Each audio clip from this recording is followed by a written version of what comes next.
Assalamualaikum warahmatullahi wabarakatuh. Perkenalkan, nama saya Ervita Aprilia Rahman dengan NIM 28920504040 dari Prodi Manajemen Bisnis Reguler Sore, mata kuliah Pasar Modal. Di sini saya akan menjelaskan beberapa rangkuman yang saya input di PPT presentasi saya kali ini. Di sini saya akan menjelaskan beberapa materinya. Mohon disimak ya teman-teman. Perbedaan pasar uang dan pasar modal terletak pada jangka waktu, jenis produk, resiko, dan faktor otoritas. Sebelum mempelajari tentang perbedaan pasar uang dan pasar modal, sebaiknya kita memahami terlebih dahulu pengertian dari pasar uang dan pasar modal. Jadi pasar modal pada umumnya diartikan sebagai sistem keuangan yang tertata dan terorganisir, sedangkan pasar uang adalah alternatif bagi lembaga keuangan maupun perusahaan non-keuangan untuk memenuhi kebutuhan dana jangka pendek maupun melakukan penempatan dana atas kelebihan likuiditasnya. Jadi itu ya teman-teman perbedaan pasar modal dan pasar uang. Lalu apa yang dimaksud dengan pasar uang dan pasar modal? Pasar uang atau disebut money market adalah pasar yang menyediakan fasilitas untuk mengalokasikan dan pinjaman dana jangka pendek. Jangka waktu surat berharga yang diperjualbelikan biasanya kurang dari 1 tahun. Pasar uang juga disebut pasar likuiditas primer dengan pelaku utama adalah lembaga keuangan seperti bank, perusahaan besar yang sudah menerbitkan commercial paper, lembaga pemerintah contohnya BI, dan individu-individu lainnya rumah tangga yang membeli SBI. Lalu di sini saya merangkum perbedaan pasar uang dan pasar modal berdasarkan penjelasan yang tadi. Maka dapat ditemukan beberapa perbedaan mendasar antara pasar uang dan pasar modal. Perbedaan tersebut diantaranya adalah yang pertama jangka waktu. Pasar uang biasanya dipakai untuk keperluan dana jangka pendek baik oleh pencari modal maupun para investor, lembaga keuangan. Pencari modal dan investor menggunakan pasar uang untuk memenuhi kebutuhan dana modal ekspansi bisnis dan menempatkan dana dengan harapan dapat menerima imbalan bunga dalam waktu yang cepat. Sedangkan pasar modal dimanfaatkan para investor dan pencari modal untuk memutar dana dalam jangka waktu yang panjang. Nah, bedanya kalau pasar modal dia bentuknya saham ya teman-teman, beda sama pasar uang, dia bentuknya pinjaman dana gitu. Lalu yang kedua, produk yang diperjualbelikan. Perbedaan pasar uang pasar modal juga dari produknya yang diperjualbelikan perbedaannya. Misalkan pasar uang memperdagangkan sertifikat Bank Indonesia, surat berharga, pasar uang dan sertifikat deposito, sedangkan pasar modal berupa saham, obligasi, dan reksadana yang tadi saya sempat jelasin perbedaan uang dan modal. Dari situ aja udah bisa lihat ya teman-teman, produk yang dijualnya pun berbeda.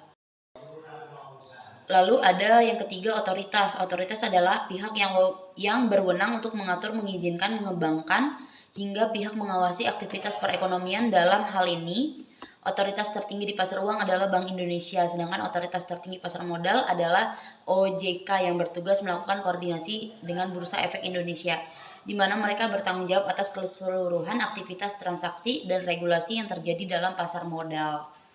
Nah, kalau misalkan pasar uang itu contoh misalkan kita pinjaman ke bank, kita meminjam langsung surat berharga kita ke salah satu bank. Nah, itu bentuknya pasar uang. Tapi apabila misalkan kita menanam modal di salah satu bank ternama, contoh Bank Mandiri atau Bank BRI yang BUMN, maka segala sesuatunya yang memantau, yang mengatur itu adalah OJK, seperti kasusnya Jiwasraya.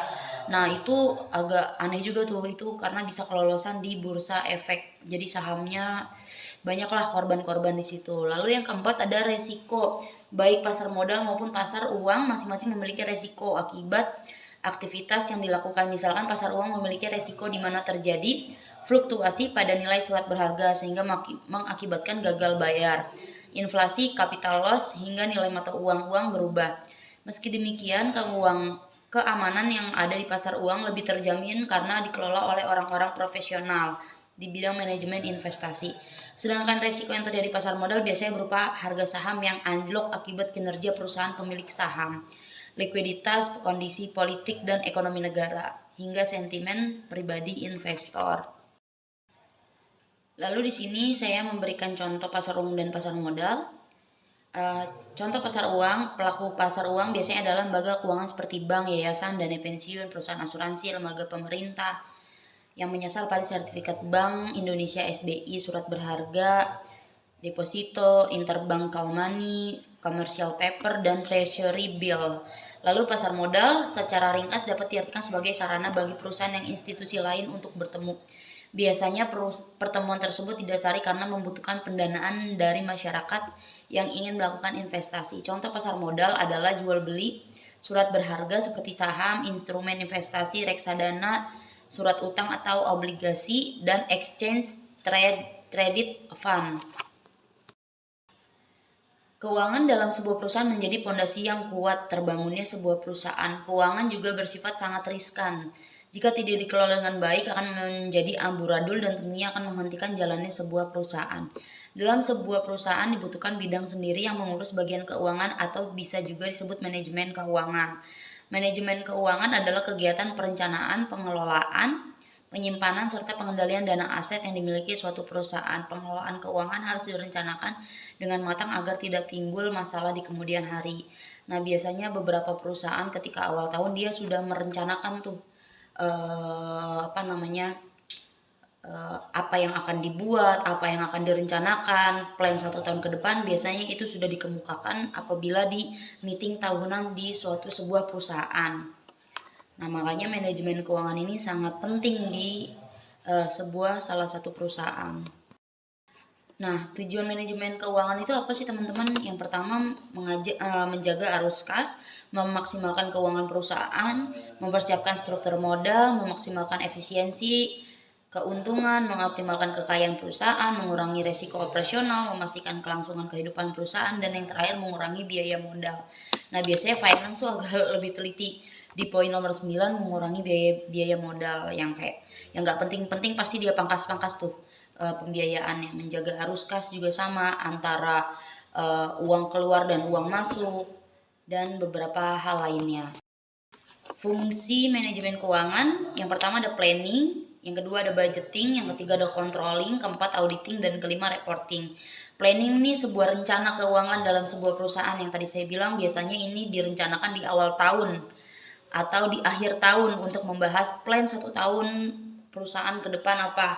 Lalu yang kedua budgeting. Nah, ini mulai nih mengalokasikan dana, mengkotak-kotakan pembiayaan untuk keperluan perusahaan. Lalu yang ketiga controlling, ini biasanya memonitoring ketika sudah berjalan sebuah perusahaan untuk memperbaiki sistem keuangan agar perusahaan tetap bertahan. Jadi dikontrol ya teman-teman. Yang keempat ada auditing. Auditing adalah proses pemeriksaan keuangan. Pemeriksaan keuangan perusahaan sesuai kaidah akuntansi akan menghindari terjadinya penyelewengan. Nah, biasanya yang korupsi atau yang menyelewengkan dana-dana perusahaan, nah biasanya akan ketahuan di bagian auditing. Nah, auditing ini ada audit internal atau eksternal. Di perusahaan aku sendiri kita ada dari audit eksternal, jadi pihak luar yang untuk mengaudit perusahaan di tempat aku bekerja. Lalu ada lagi reporting, adalah melaporkan keuangan. Nah, ini hasil dari report si auditing sendiri, auditornya sendiri. Melaporkan keuangan perusahaan harus dilaksanakan secara terbuka dan transparan di semua kalangan perusahaan. Laporan ini berguna untuk memberikan informasi keadaan keuangan perusahaan. Nah, ketika audit pasti ada pihak internal perusahaan dan ada eksternal perusahaan. Nah, biasanya admin semua ini disaksikan untuk di cross check secara bersama-sama. Jadi kesimpulannya mungkin ada beberapa materi yang terlewat, tapi kesimpulannya adalah mengatur keuangan perusahaan tidak sesulit yang dibayangkan. Yang terpenting dalam manajemen keuangan di sebuah perusahaan adalah transparansi dan kejujuran, mengingat masalah keuangan dalam sebuah perusahaan sangat rentan dengan manipulasi. Untuk itu lakukan tips-tips yang telah dibahas tadi yang di slide-slide sebelumnya ya teman-teman. Jadi untuk menjaga kestabilan perusahaan maka memang harus ada manajemen keuangan. Mungkin segitu aja rangkuman singkat dari saya. Mungkin teman-teman bisa cari dari sumber-sumber lainnya.